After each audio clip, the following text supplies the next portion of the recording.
Chaque jour, il y a 10 agriculteurs qui téléphonent au ministère de l'Agriculture pour SOS suicide. Et le ministère de l'Agriculture a prévu qu'il y avait 22 000 exploitations qui allaient fermer. C'est plus un ministère, c'est quelqu'un qui constate le Titanic. Si je suis élu président de la République, on aura un ministre de l'Agriculture digne de ce nom, comme du temps des années 60, et qui défendra l'intérêt des agriculteurs, c'est tout.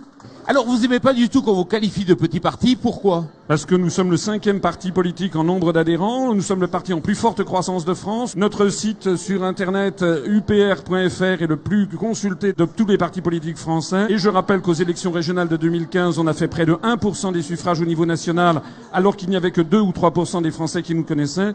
Et comme je compte bien être candidat à l'élection présidentielle, vous allez voir, les Français qui vont voter pour moi, ça va faire du bruit.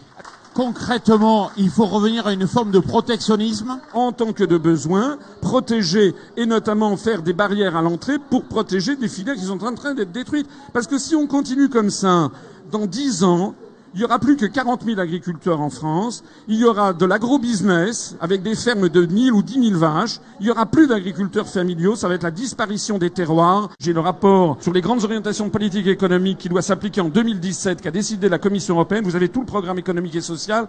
Que les Français votent à droite ou votent à gauche, ils auront cette politique-là que les Français ne veulent pas. C'est la raison pour laquelle je propose, et je suis le seul à le proposer, que dès que je serai élu, j'entamerai les procédures de sortie de l'Union européenne par l'article 50 du traité de l'Union européenne, exactement ce que vont faire les Britanniques dans quelques semaines.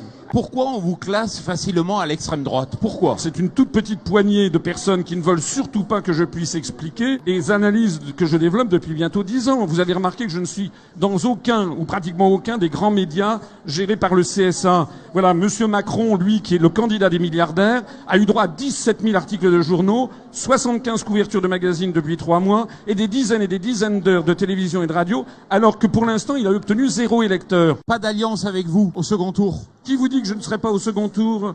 Vous savez, personne... Avouez qu'il y a peu de chance. Non.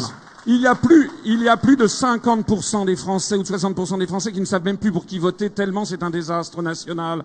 Donc les Français, attendez que je sois candidat, attendez que je passe maintenant à la télévision et à la radio, les grandes télévisions, les grandes radios nationales, et vous allez voir ce qui va se passer. C'est-à-dire que d'un seul coup, les Français vont découvrir qu'il y a une offre politique qui existe depuis 10 ans. Depuis 10 ans, je ne me suis jamais trompé sur mes analyses. C'est la raison d'ailleurs pour laquelle de plus en plus de gens me rejoignent. Attendez de voir. Vive la République et vive la France. François Asselineau.